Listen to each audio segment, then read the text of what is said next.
읽겠습니다. 여호수아가 죽은 후에 이스라엘 자손이 여호와께 여쭈어 이르되 우리 가운데 누가 먼저 올라가서 가나안 족속과 싸우리이까? 여호와께서 이르시되 유다가 올라갈지니라. 보라, 내가 이 땅을 그의 손에 넘겨주었노라 하시니라. 유다가 그의 형제 시므온에게 이르되 내가 제비 뽑아 얻은 땅에 나와 함께 올라가서 가나안 족속과 싸우자. 그리하면 나도 내가 제비 뽑아 얻은 땅에 함께 가리라 하니 이에 시므온이 그와 함께 가니라.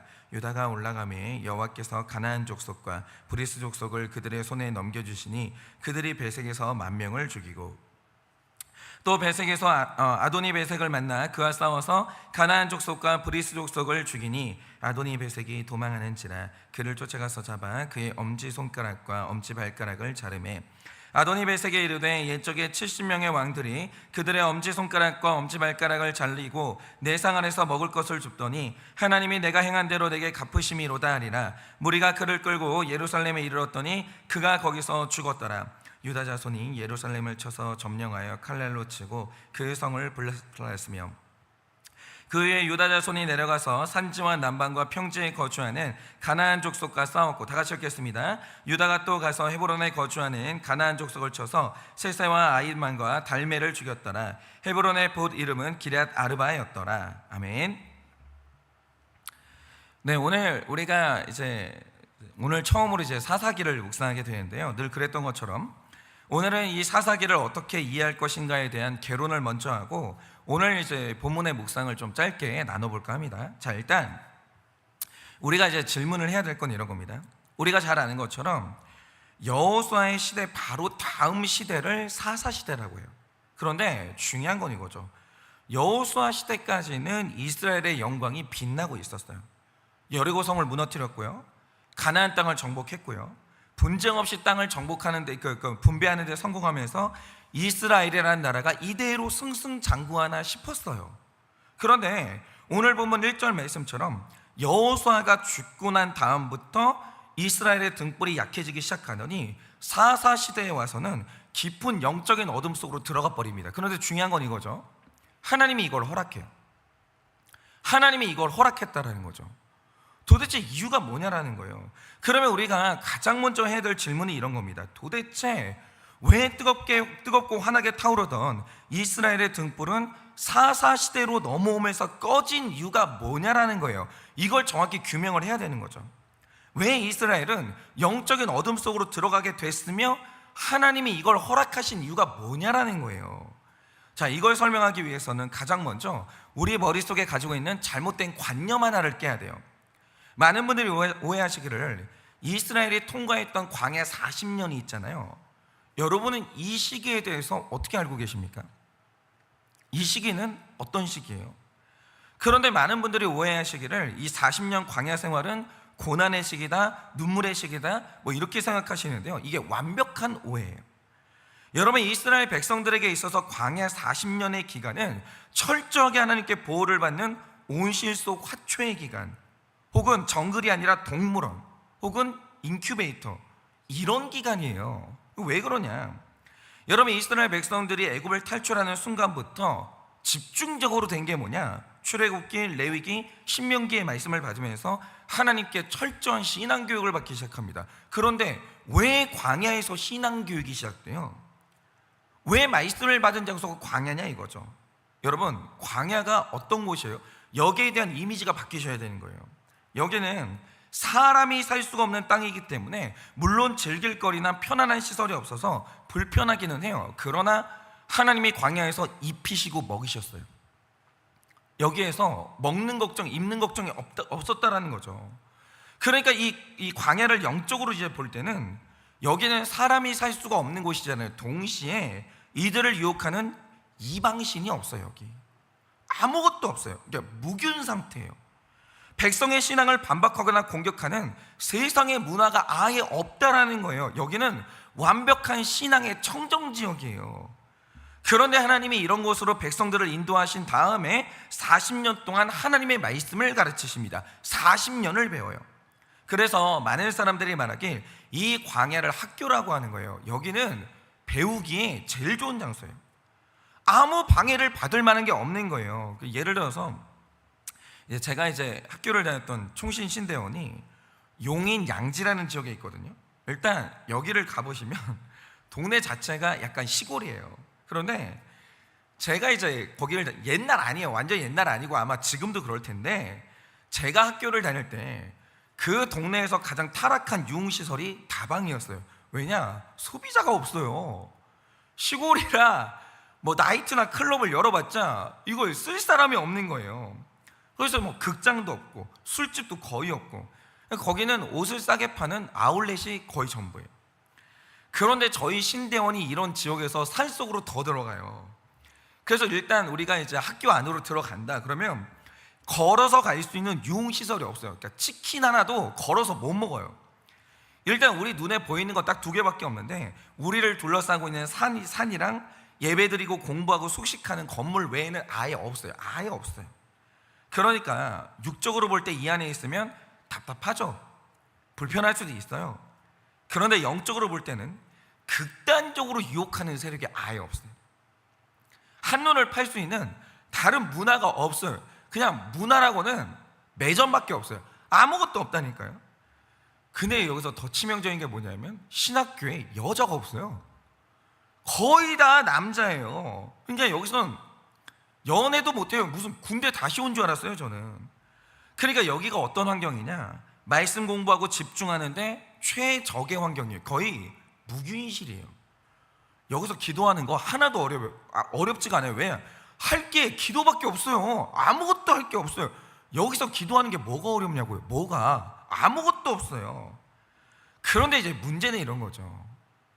기독교인은 산속에 들어가서 수행하는 불교가 아니에요. 이게 문제인 거예요. 기독교는 사명의 종교예요. 그래서 이제 만약에 우리가 사명을 받는다 그러면 부르신 택자의 사명은 산속에서 배운 다음에 세상으로 나가서 배운 걸 펼쳐야 돼요. 우리의 목적은 산속에서 우리들끼리 거룩하게 잘 사는 게 우리 인생의 목적이 아니라는 게 문제예요. 그래서 이스라엘 백성들도 언젠가는 이방 민족이 우글거리는 가나안 땅으로 가야 돼요. 광야에서 배운 다음에 가나안 땅으로 들어가야 돼요.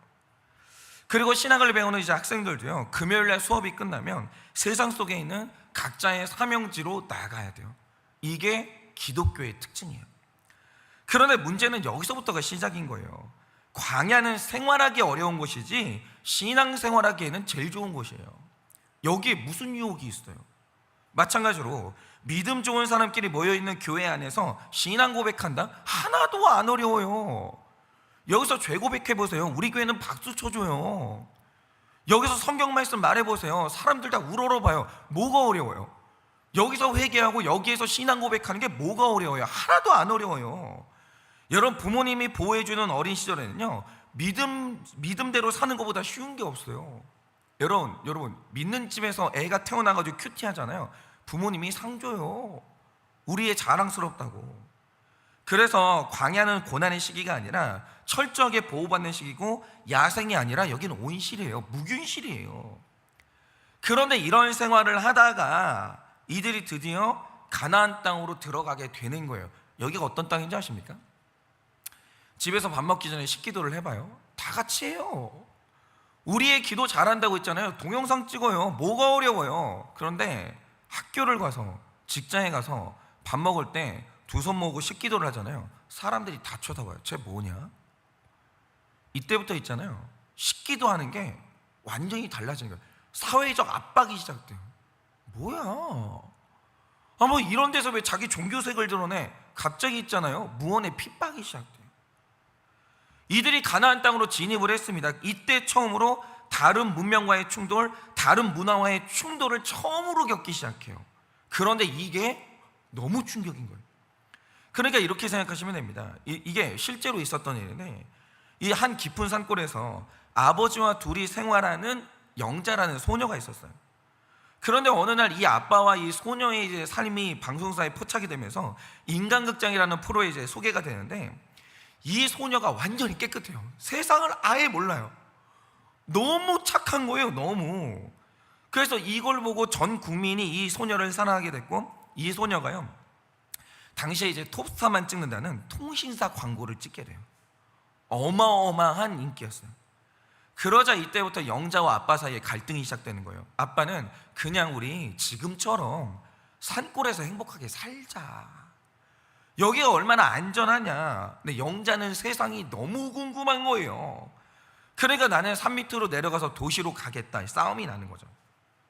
그런데 이제 웬만한 부모님은 자식을 못 이기잖아요. 그래서 영자가 도시로 나갔어요. 처음으로 세상을 만난 거예요. 어떻게 되는지 다 아시죠? 그로부터 1년 후인 2001년에 CF 광고료를 노린 이 강도가 산골에 침입해요. 아버지가 살해당하십니다. 그리고 영자가 이때 고아가 됐는데 다 좋은 사람인 줄 알았어요. 무서운 게 뭐냐? 알고 보니까 영자를 후원했던 후원회장이 그동안 영자의 후원금을 횡령하고 있었던 거예요. 하나도 안 남아있어요. 하나도. 그러니까 이 영자가 완전히 청정지역에 살다가 세상 속으로 들어갔는데 거기 사람들이 얼마나 타락하고 더럽고 무서운지 처음 느낀 거예요. 처음 알았어요. 영자가 이 세상을 이기냐? 못 이깁니다. 영자가 쓰러져요. 영자가 어마어마하게 큰 충격을 받은 다음에 결국 머리 깎고 산속으로 절로 들어가 버립니다. 그냥 휩쓸려 넘어가요. 이게 세상이에요. 이게 세상.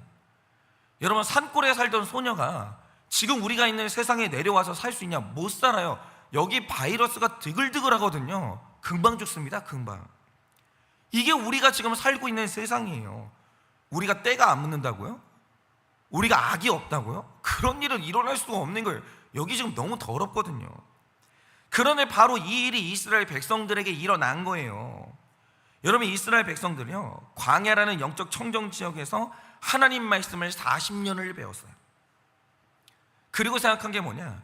내가 이제는 어디를 가도 배운 말씀대로 나는 살 수 있다? 완전히 자신을 믿었어요.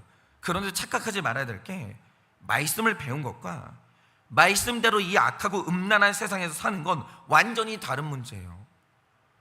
말씀에서 요셉을 배우죠. 요셉은 음란의 유혹이 왔을 때 이겼어요.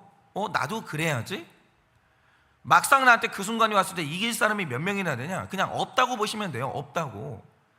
말씀에서 배우는 음란하고 내가 만나는 음란은 완전히 달라요. 완전히 달라. 그 느낌이 다르다는 거죠. 그런데 이걸 모르고 이들이 가나안 땅으로 진입을 한 거예요. 그런데 생각을 했던 것보다 처음 경험하는 가나안의 술문화, 성문화, 인본주의는 이 강렬함이 아예 차원이 다른 거예요. 차원이 너무 강렬한 거예요. 너무. 그러니까 이런 거죠. 하나님이 말씀하시는 거룩이라는 건 사람의 욕망을 부정하지는 않아요. 그런데 거룩은 뭐냐? 욕망의 경계가 있는 거예요. 그래서 성을 누리는 것도, 돈을 누리는 것도 좋고 문화를 누리는 것도 좋은데, 이게 경계를 넘는 죄와는 싸우는 게 거룩이라는 거죠. 한계가 있어요. 어느 순간부터는 안 되는 게 거룩이에요. 그래서 택자의 삶에는 하나님의 사랑과 지지하심도 있지만 때로는 하나님이 경계를 넘으면 징계하십니다. 반대하시고 훈계하시고 거절도 하시는 거예요. 그런데 가나안 땅에 들어가 보니까 놀라운 게 뭐냐? 거기는 하나님이 왕이 아니라 인권이 왕이에요. 내 마음에 어떤 욕망이 있다, 가나안 땅이 그걸 무한 지지하는 거예요. 무한. 네가 원하냐? 옳다라는 거예요. 네가 하고 싶은 게 있냐? 다 하라는 거예요. 그리고 나서 성적인 이제 자유를, 쾌락을 끝까지 찍어봤는데 이 쾌락이라는 게 이게 어마어마한 거예요. 이런 세상이 있어서? 그전에는 이 술은 의료용으로만 마셨어요. 자기 안에 있는 어떤 이렇게 병이 있으면 그거 고치려고 이제 술을 마셨는데, 취할 때까지 마셔보니까 이 쾌감이라는 건 이런 세상이 있었나? 근데 왜 이 좋은 걸 하나님이 하지 말라고 했지? 완전히 충격파가 어마어마한 거예요. 그래서 이스라엘 백성들이 가나안 땅에 들어가고 정신을 못 차려요. 정신. 너무 헷갈리기 시작해요. 뭐가 옳은 거지? 왜 하나님이 이 좋은 걸 그동안 하지 말라고 그랬지? 모르겠는 거예요. 우리는 죄라고 말했던 걸 이스라엘 백성들은 선이라고 말하는 거예요. 이 문화의 충돌 있죠. 문명의 충돌. 이 충격파가 어마어마합니다. 그래서 어떻게 됐냐? 영적 청정지역에 살던 이스라엘 백성이 가나안 땅에 들어가서 문명과 문화의 충돌을 겪은 다음에 이기냐? 못 이깁니다. 꺾여버립니다. 그냥 완전히 꺾여버립니다. 가나안의 문화가 이스라엘 백성들을 완벽히 삼켜버려요. 그래서 여호수아가 죽고 사사 시대로 들어가는 순간 이들이 영적 어둠 속으로 들어가 버린 거예요. 이것 때문에. 그런데 여러분, 중요한 게 이겁니다. 왜 하나님이 이걸 허락하실까요? 그냥 광야에 살게 하면 될 거 아니에요. 영적인 청정 지역에서 그냥 이들을 보호하시면 될 거 아니에요. 그런데 왜 굳이 가나안 땅으로 들어가게 하세요? 왜 이들이 그렇게 헷갈리고 충격받는 경험을 하게 하시는 거예요? 왜 이걸 허락하십니까? 우리가 사사시대만 보는 게 아니라 구속사는 통전적으로 보는 거예요. 성경 66권 안에서 사사시대를 보는 거죠. 그런데 구속사 전체 안에서 사사시대를 보면 이게 우리 신앙이 성장하는 데 있어서 겪어야만 하는 관문인 걸 알게 돼요. 그러니까 이런 거죠.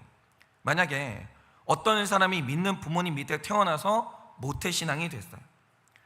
그럼 그 부모님이 하는 게 뭐예요? 꼬박꼬박 주일마다 교회를 데려다줘요. 집에서 말씀 가르쳐줘요. 식사 시간에 기도하면 동영상 찍고 너무 예뻐요, 잘했어요, 칭찬해줘요. 이게 오인실이에요. 다들 처음에는 온실 속에서 신앙생활을 시작합니다. 그럼 문제는 뭐냐? 이 시기에 아이들이 갖는 신앙은 부모 신앙이에요. 내 신앙이 아니에요. 부모님은 여러 가지를 포기하고 겪어가면서 그 신앙을 가졌어요. 얘들이 뭘 포기해봤어요? 아무것도 포기해본 게 없어요. 오히려 이 아이들이 신앙생활을 잘하면 얻는 게 많았지 포기한 게 없었다는 거예요. 온실 속에서 신앙은 이거는 부모님의 것이지 내 것이 아니에요. 마찬가지로 광야에서 백성들이 가졌던 신앙은요, 모세의 신앙이고 여호수아의 신앙이에요. 모세는 왕국을 택할 것인가, 하나님을 택할 것인가 선택을 해봤던 사람이에요. 포기를 해봤던 사람이에요. 대가를 치러봤던 사람이에요. 여호수아도 마찬가지예요. 그런데 광야 2세대 3세대는 이게 자기 신앙이 아니에요. 이거 모세 거예요 다. 그런데 모세와 여호수아와 부모님에게 보호받았던 내 신앙이 그분들의 신앙이 내 고백이 되고 내 신앙이 되는 과정이 뭐냐? 세상 속으로 들어가서 유혹을 받아봐야 되는 거예요. 반대도 경험을 해야 되는 거예요. 신앙의 혼란과 의심의 시간을 겪어봐야 되는 거예요. 선택하는 기간이 있어야 되는 거예요.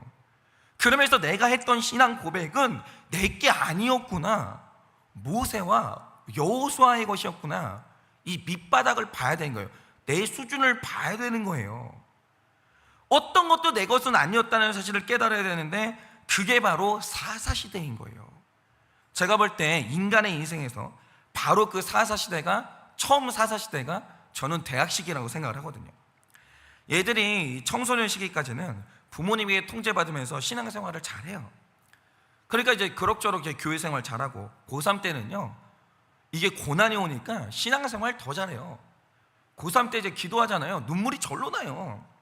근데 그게 자기 신앙인 줄 알아요. 자기가 완성된 줄 알아요. 그 신앙 고백이 자기 건 줄 알아요. 그런데 대학에 들어가는 그 순간 거기가 가나안 땅의 시작이에요.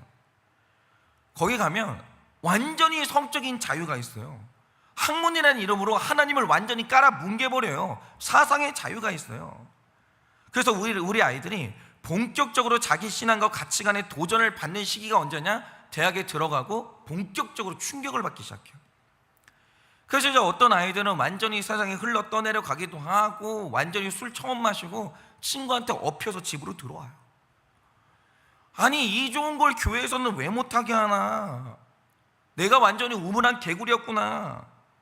친구들에게 내 신앙을 조롱받으면서 흔들리기도 해요. 그러면서 하나님이 계신가? 내가 잘못 알고 있었던 거 아닌가? 세상이 맞고 나는 틀렸던 거 아닌가? 수많은 물음과 의심들이 머릿속을 뒤엉키기 시작해요. 바로 그게 신학의 암흑기인 사사시대로 들어가는 거예요. 그러면 모든 그리스도인들은 구속사의 전체 인생 중에서 반드시 사사기를 만나게 돼요. 그러니까 이 구속사도 처음에 그래요. 처음에 고난이 있어가지고 교회 오잖아요. 인생의 목적은 행복이 아니라 이렇게 구원입니다. 처음엔 좋아요. 근데 고난 끝나고 행복이 찾아오잖아요. 본격적인 이게 고민이 시작돼요. 진짜 이게 목적 아닌가? 이거 너무 좀 편협한 시각 아닌가? 애들이 이제 막 결혼할 때 되잖아요. 그 애들이 어릴 때는 다 이해를 해요. 그래, 신결혼해야지, 신결혼해야지. 근데 나중에 불신자인데 연봉이 너무 많아요. 너무 잘생겼어. 너무 젠틀해. 이게 맞나? 근데 내가 이 구속사 따라가다가 나는 찌질한 사람하고 결혼하거나 내가 독신으로 사는 거 아니가? 어마어마한 도전이 그때부터 빡빡빡 들어오는 거예요. 계속되는 도전이 들어와요. 그게 사사시대예요. 그런데 겪어야 돼요. 이거 겪어야 돼요. 그러니까 이걸 안 겪고 내 신앙을 갖는 건 불가능해요. 아예 불가능해요. 그런데 바로 이때 하나님을 배반하면서까지 사랑했던 이 우상이 얼마나 헛된지를 알려면 겪어봐야 돼. 그러니까 우상은 헛되다. 모세의 신앙은 모세의 신앙이고, 내 신앙 되려면 내가 그거 한번 겪어봐야 돼요. 그러니까 우상한테 배신을 당해봐야 돼요. 그리고 하나님을 떠나는 삶이 얼마나 메마른 고난인 건지, 이거는 그냥 내가 경험해야 돼요. 하나님을 떠나면 고난이다. 이건 부모님 신앙이고, 그걸 내가 내 신앙으로 만들려면 그 고난을 내가 겪어봐야 돼요. 다른 방법이 없는 거예요. 다른 방법이. 여러분, 사사시대는 깨달아서 못 빠져나와요. 사사시대는 경험해야 빠져나와요. 다른 방법이 없는 거예요. 그래서 영적 암흑기인 사사시대는 누구라도 겪을 수밖에 없는 것이고, 한 번은 거쳐야 돼요. 그리고 또 하나, 이게 이제 오늘 말씀인데, 사사시대는 그 시대를 설명하는 유명한 구절이 있죠. 그게 바로 사사기 21장 25절 말씀인데, 사사기는 이 시대를 이렇게 정의합니다. 그때 이스라엘에 왕이 없으므로 사람이 각기 자기 소견에 옳은 대로 행하였더라. 이것 때문에 사사기는 어둠이었습니다. 그런데 왜 그러면 사사시대는 이런 시대가 됐으며, 이 말의 뜻이 뭐냐라는 거예요. 이게 오늘 말씀의 핵심이에요. 그게 그 이유를 이제 오늘 말씀이 기록하고 있는데, 자, 오늘 말씀을 보시면 여호수아가 죽은 이후부터 사사시대가 시작이 돼요. 그런데 여호수아가 죽었으나 이 시기는 아직도 정복하지 못한 땅이 남아있는 시기였어요. 그런데 이스라엘은 남은 땅을 정복할 수 있는 그 핵심적인 힘이 있었어요. 이게 만약에 있었으면 이스라엘 백성들은 사사시대로 들어가지 않아요. 그런데 이게 무너져서 땅에 대한 정복도 무너지고, 그 다음에 이스라엘이 영적인 어둠 속으로 들어가 버려요. 그게 뭐냐? 여러분이 2절을 보시면 유다가 올라가서 가나안 땅의 남은 족속과 싸우게 돼요. 그런데 3절을 보시면 이게 어떻게 가능하냐? 유다가 그의 형제 시므온과 함께 올라가서 싸워요. 이때까지는 그게 돼요. 함께가. 그런데 이들이 함께가 되니까 이 형제의 연합을 하나님이 지지하십니다. 그런데 그리스도인들이 함께 될 때 어떤 일이 일어나냐? 이 가나안 땅의 막강한 왕이죠, 아도니 베섹을 격파하고 예루살렘을 쳐서 정복해요. 여러분, 사탄이요, 함께가 되는, 연합하는 그리스도인들 절대로 못 이겨요. 절대로. 하나 되는 교회를 신천지가 절대로 못 무너뜨려요. 그러니까 교회가 위력을 발휘할 때가 언제냐? 형제와 내가 하나가 될 때 교회는 그때 시너지가 일어나면서 아무것도 음부의 권세도 교회를 못 이겨요. 그런데 이 사사시대로 들어오면서 이스라엘의 힘이 급속도로 약해지더니 작은 땅도 차지하지 못하는 무능한 족속으로 전락을 해버려요. 그러면 그 이유가 뭐냐? 이유를 알려면 가나안 땅의 지형을 좀 알아야 돼요. 이 가나안 땅은 각 지파가 사는 땅과 땅 사이에 높은 산맥과 골짜기가 곳곳에 있어요. 그래서 원래는 이 지파들이 육적으로 교류하는 게 너무 어려워요. 그러니까 이런 땅에서 강력한 연결고리가 끊어지면 지파끼리 자연스럽게 연합이 끊어지고, 더 나아가서는 오히려 이스라엘 백성들끼리 땅을 놓고 전쟁하는 민족의 전쟁이 시작될 수 있어요. 그게 그 땅이에요. 이 땅은요, 지파와 지파 사이에 이걸 끊어놓는 장애물들이 너무 많아요. 그러면 서로 하나로 연결되기 힘든 이렇게 힘든 지형 안에서 이스라엘 지파가 하나로 연합할 수 있는 유일한 방법이 뭐냐? 그게 바로 같은 신앙이에요. 한 분 하나님을 믿어서 그분의 말씀을 받고 모든 지파가 같은 언어를 쓰고 같은 가치관을 공유하고 같은 믿음으로 나아가면 지형은 갈라져 있어도 이스라엘은 강력한 하나가 돼요. 그래서 한 분 하나님을 믿는 게 이들이 죽고 사는 문제예요. 같은 언어를 쓰는 게 죽고 사는 문제라는 거죠. 그런데 이스라엘 민족 안에 바알과 아세라 신앙이 들어와 버려요.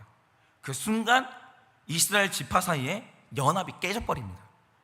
지형의 힘을 넘지를 못해요. 신앙이 깨지니까 너와 나 사이에 있는 산맥과 골짜기의 이 장벽을 넘지를 못해요. 그리고 이스라엘 백성들이 연합이 깨집니다. 그러자 역시나 이스라엘이요, 각자 소견에 오른 대로 흩어지는 민족이 되는데, 사사기에 나오는 표현의 뜻이 바로 이거인 거예요.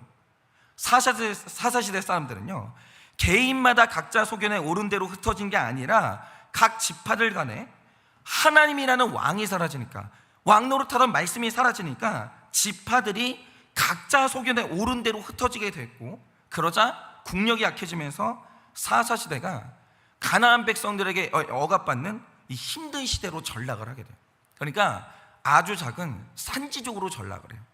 왜 이렇게 됐냐? 말씀이 사라지니까 연합이 깨져버리는 거예요. 각자 소견에 다 오른 대로 가는 거예요. 그리고 끝나요. 힘이 다 상실돼요. 삼손처럼. 그러니까 이런 거죠.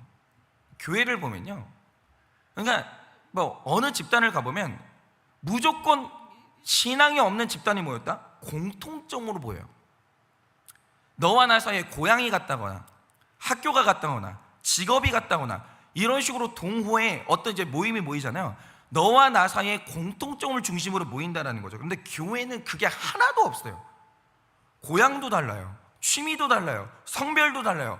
교회라는 모임은요, 특이한 게 뭐냐면 아무것도 같은 게 없어요. 아무것도. 그러니까 너와 나 사이에 이런저런 산맥과 골짜기가 있다는 거죠. 그래서 무릇 사람은요, 쌍둥이라도 연합하는 게 진짜 어려워요. 쌍둥이도요, 저는 쌍둥이니까 알잖아요. 골짜기가 있든지 산맥이 있어요. 우리는 그게 기질이에요. 와, 이거 산맥이에요. 제 동생하고 저하고 MBTI 기질이 4개 중에 같은 게 아무것도 없어요. 어마어마한 산맥이에요. 만나기만 하면 싸우는 거예요. 그런데 이런 교회가 하나가 되는 딱 하나의 방법밖에 없어요. 이걸 모르면 교회 무너져요. 이렇게 다양한 사람들이 모이는데 이 교회를 어떻게 하나로 만들 거예요? 교회의 비밀은 뭐냐면 연합하는 방법이 하나밖에 없어요.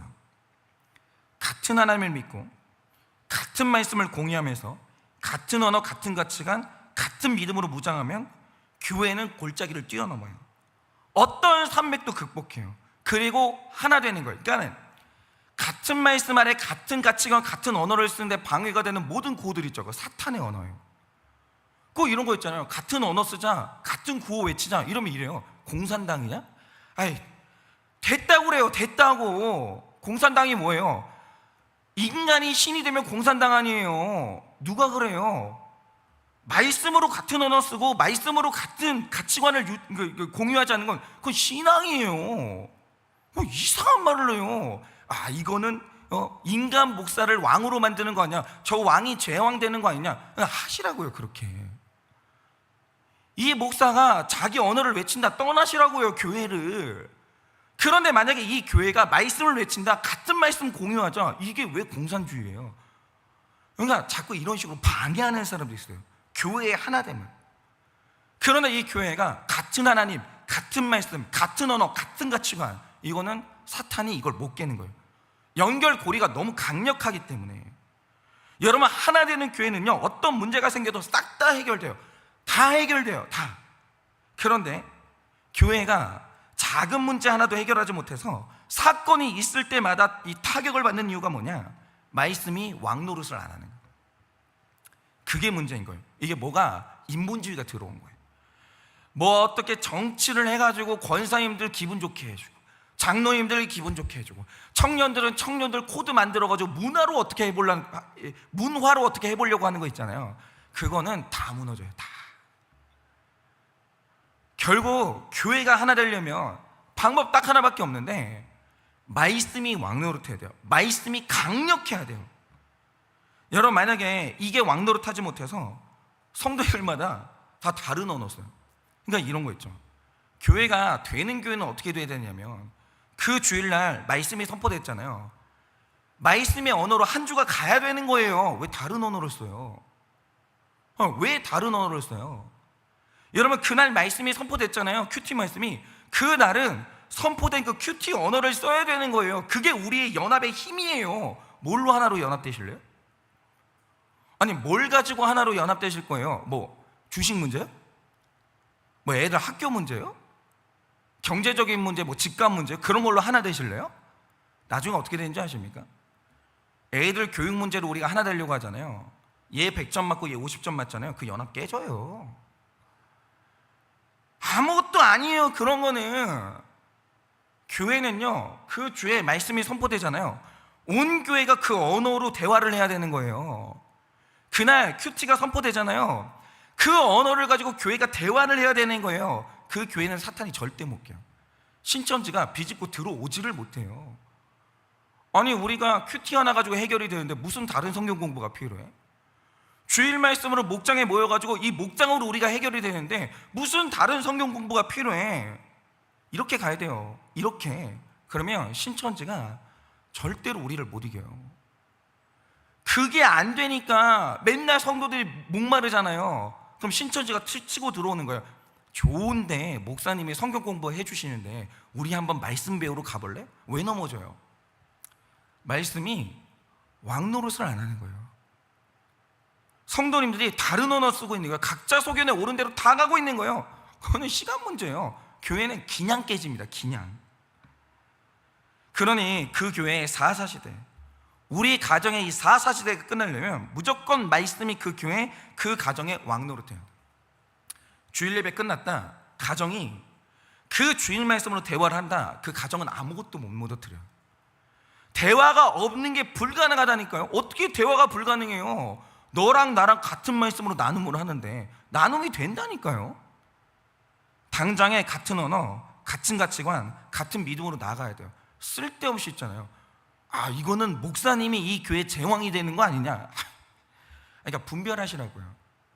이 목사님이 말씀 이용해가지고 교묘하게 이제 자기 목적대로 성도님들 끌고 가려고 한다. 교회 나가시라니까요. 안 좋은 교회 맞아요. 나가세요. 그게 아니면 말씀 앞에 고개를 숙이면 되는 거예요. 같은 언어를 쓰자는데, 말씀으로 같은 언어를 쓰자는데 왜 시비를 걸어요? 그거는 불순한 의도가 있는 거예요. 그러나 우리가 같은 언어, 같은 말씀, 같은 하나님, 같은 가치관, 이거는 이 연합은 아무것도 못 깨요. 오늘 말씀을 보세요. 유다와 시므온이 힘을 합치니까 아도니 베섹이 못 이겨요. 이게 우리의 힘이에요. 이게 우리의 힘. 다른 힘은 없어요. 같은 말씀이에요. 같은 말씀. 그러면 우리는 하나가 되는 것이고, 그러면 우리의 사사시대는 끝나요. 교회의 사사시대를 끝내는 방법은 간단해요. 말씀이 왕노릇하면 돼요. 말씀으로 나누면 돼요. 말씀의 언어로 대화하면 돼요. 내가 이 말씀을, 이 언어를 썼을 때, 아, 오늘 큐티 말씀이네, 이번 주 주일 말씀이네, 끝난다니까요. 그럼 끝나는 거예요. 우리 하나 되는 거예요. 우리가 하나 되잖아요. 아무것도 우리를 못 이겨요. 그러니 이 사사기를 묵상하시는 동안 하나님의 말씀이 왕노릇하는 게 얼마나 중요한지를 배우세요. 그리고 내가 이 시기를 거쳐야 된다는 것도 받아들이세요. 그리고 중요한 게 뭐냐? 부모님의 신앙은 내 신앙이 돼야 돼요. 모세의 신앙 고백은 내 신앙 고백이 돼야 돼요. 이 시간이 꼭 필요해요. 그래서 우리가 이제 하나 되어서 각자의 사사시대가 이 사사기를 묵상하는 동안 다 끝나서 영광 속으로 들어가는 우리의 인생 되기를 예수님의 이름으로 축원합니다. 이 시간에 제가 기도하고 축도함으로 예배를 마치겠습니다. 기도하겠습니다. 하나님, 이스라엘 백성들이 광야에 있었으면 신앙생활 잘했을 것입니다. 그들이 신앙 고백하면서 어쩌면 죄를 최소한으로 짓고 하나님의 마음을 아프지 않게 하는 그런 백성이 됐을 것입니다. 그런데 주님, 그게 신앙 고백이 아닙니다. 그것은 모세의 신앙 고백, 여호수아의 신앙 고백은 될 수 있어도 그것은 나의 신앙 고백이 아닙니다. 하나님, 신앙 고백을 하려면 시험 앞에서 선택하는 순간이 있어야 됩니다. 유혹 앞에서 넘어져 보면서 갈등하는 시간이 있어야 됩니다. 그래야 그 신앙 고백은 온전히 나의 것이 되고 온전한 고백이 되는 것입니다. 하나님, 지금 우리 자녀들, 우리 사랑하는 성도님들 가운데 나의 사사시대를 걷고 있는 우리의 지체들이 있습니다. 잘 걸어가고 있었는데 의심이 찾아오고 유혹이 오고 넘어지면서 침체하면서 그렇게 영적 어둠 속으로 들어간 우리의 지체들이 있습니다. 하나님, 거기서 빠져나오는 것이 아니라 잘 겪게 하여 주옵소서.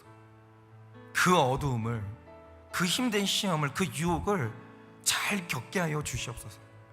그래서 부모님의 신앙 고백이 나의 신앙 고백이 돼요. 이제는 우리가 같은 말씀으로 연합하여 힘 있는 교회가 될 수 있도록 주님께서 이 사사시대를 잘 겪도록 은혜를 허락하여 주시옵소서. 지금은 우리 주 예수 그리스도의 은혜와 하나님 아버지의 그 크신 사랑과 성령님의 위로하시고 교통하여 주시는 그 역사하심, 오늘도 말씀으로 이 사사의 시대를 잘 겪고 부모님의 신앙이 나의 신앙 고백이 되기를 원하는 사랑하는 모든 주의 종들의 머리 위에 지금으로부터 영원 무궁토록 함께 있을지어다. 아멘.